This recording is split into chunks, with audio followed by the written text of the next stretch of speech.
Bonsoir les filles, bonsoir Nicole. Bonsoir Stéphanie. Les filles, j'ai la chance ce soir de vous présenter Nicole, qui est notre experte en prothèse ongulaire. Je vais y arriver, hein? Oui, C'est pas prothésie, c'est prothèse ongulaire. Prothèse ongulaire. Donc, ce soir, nous avons Nicole, Nathalie. Nathalie, elle a 25 ans. Et Nathalie, en fait, elle te demande un peu ce que tu penses des prothèses bio, du gel ongulaire bio. D'accord. Alors déjà, la première chose, c'est que ça n'existe pas du gel ongulaire bio, comme aujourd'hui on l'entend avec le label bio et que des composantes bio. À partir du moment où on dit gel, cela implique forcément que dans ton gel, à partir du moment où ça catalyse, il y a forcément des acrylates. D'accord. Alors, il existe des gels qu'on appelle... Attends, parce que acrylate, il y a que toi qui sais ce que c'est. Alors, un acrylate, c'est ce qui te permet de... Ah, les filles. L'acrylate, c'est ce qui te permet de polymériser le gel, c'est-à-dire de le durcir. D'accord. D'accord.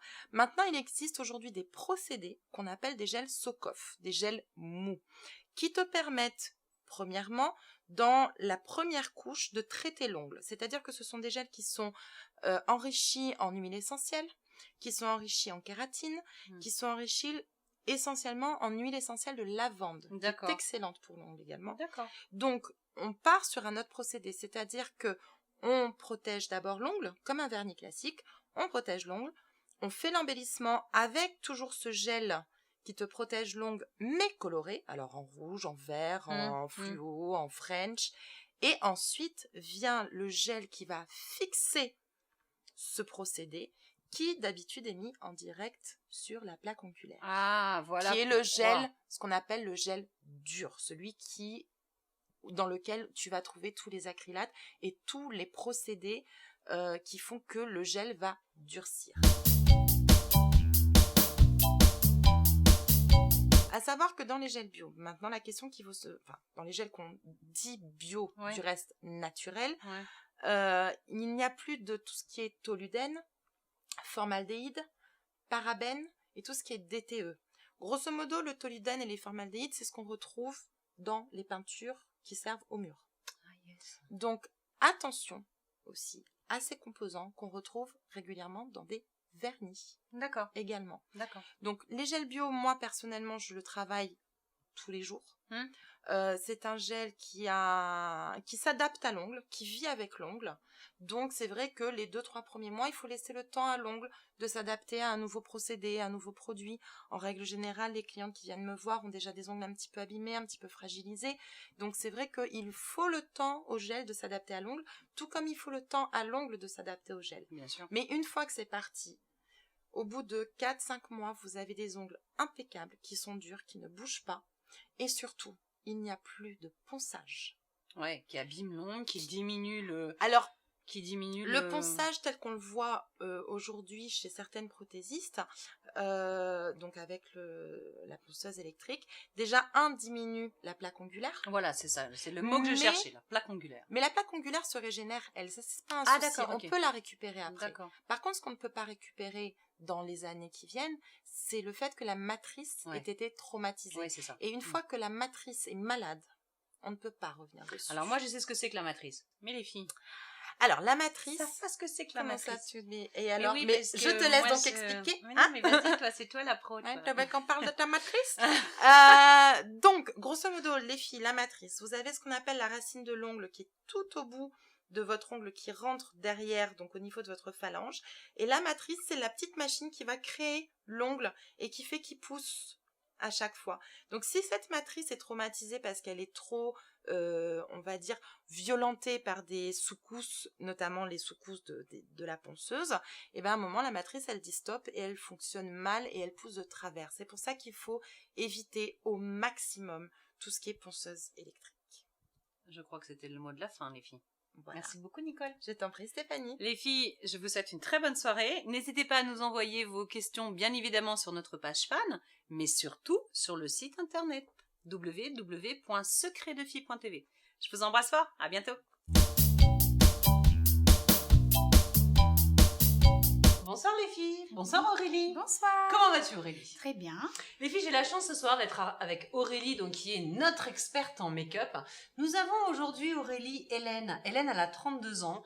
Hélène se pose la question à savoir quelle est la mode pour les lignes de sourcils actuellement. La mode des sourcils en ce moment sont la technique en fait à la Bollywood, Qu'est-ce comme dans que les c'est films. Ah, les films indiens. Voilà. Alors vas-y, explique-nous un petit peu On ce a que les c'est. sourcils très épais, très dessinés, vraiment aux sourcils près. Comme moi, quoi. Voilà. Très épais devant, bien carré et qui se termine bien jusqu'à la base du sourcil, jusqu'à la fin, très fin. Alors, carré ici, Oui, épais oui, et très fin voilà. sur la queue. Voilà. D'accord. Est-ce qu'il y a des techniques spéciales? Il faut ensuite regarder beaucoup les yeux de la personne et surtout aussi au niveau des cheveux en fait, où se situe en fait la plantation des cheveux. D'accord. Donc pour pouvoir en fait faire la base et la fin du sourcil. D'accord. Il y avait une histoire avec un pinceau, on met son pinceau Bien comme sûr. ça. Où on peut en fait le dessiner l'œil, donc d'ici à la base du nez, où on sait que ça sera la fin du sourcil, et ici à la base du nez et debout pour savoir où est la base du sourcil. Vous avez bien tout noté, les filles, là, j'espère, parce que la base du sourcil et la queue du sourcil. Voilà, la c'est ça queue du sourcil. Ouh, mais c'est technique tout ça, Oui. dis donc. Et au niveau des ustensiles, est-ce que, par exemple, on sait qu'il existe l'épilation à la cire, l'épilation au fil, l'épilation, quoi encore, à la cire froide ou chaude. Est-ce qu'il y a une méthode qui est plus adaptée qu'une autre pour justement cette mode de Bollywood, comme tu nous dis? L'épilation au fil est mieux quand même que l'épilation à la cire. Parce que c'est plus défini? Voilà, elle permet vraiment de nettoyer tout le sourcil vraiment et avoir un contour du sourcil net et Impeccable. précis. Ouais. Voilà. Bon, alors les filles, la mode c'est Bollywood et l'idéal c'est l'épilation au cils. Alors moi je le ferai pas, hein.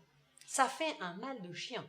Et non, pas du tout. Ah si, moi je l'ai fait une fois, je veux plus recommencer. Ça dépend de la technique utilisée. Le fil... Je suis tombée sur une esthéticienne qui m'a fait très mal alors. Voilà, c'est vraiment Je ça. te retrouverai.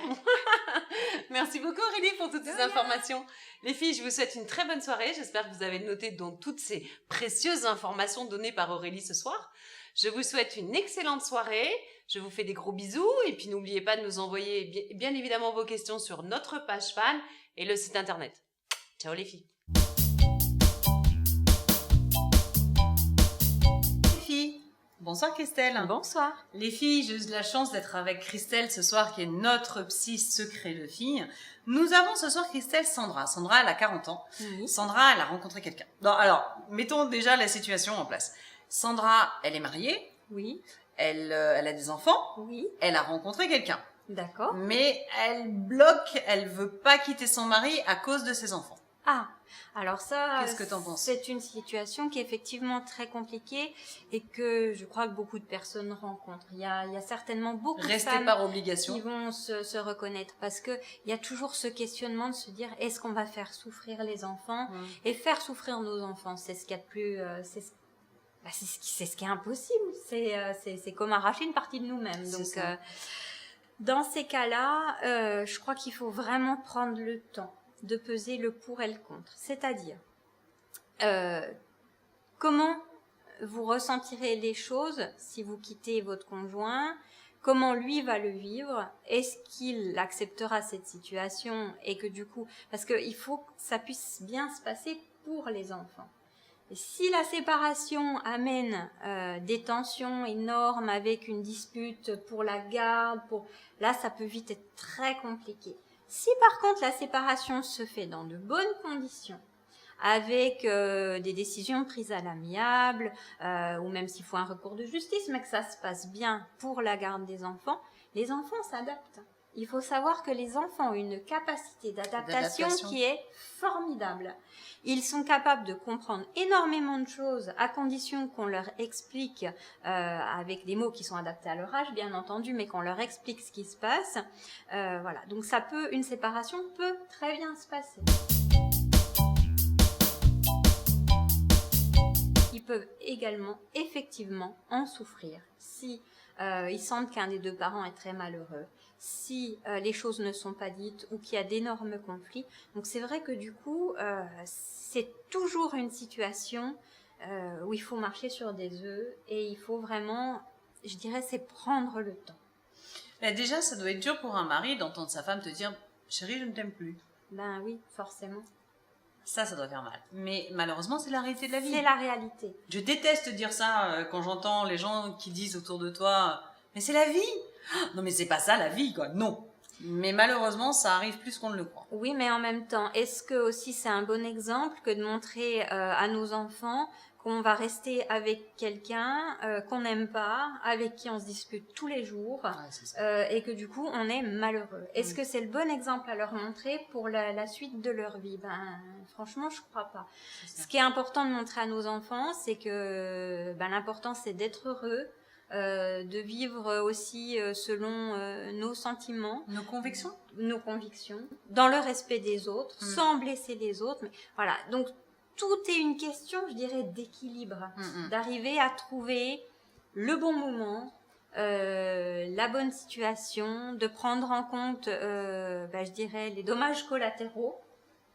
Voilà, de toute façon, une séparation n'est jamais simple. Ce n'est jamais simple. Qu'il y ait un enfant ou pas, oui, c'est jamais simple. Exactement. Voilà.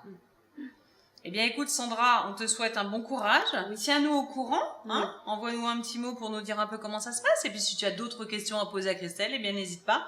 Au même titre que toutes nos téléspectatrices. Les filles, je vous souhaite une très bonne soirée et à bientôt. À bientôt.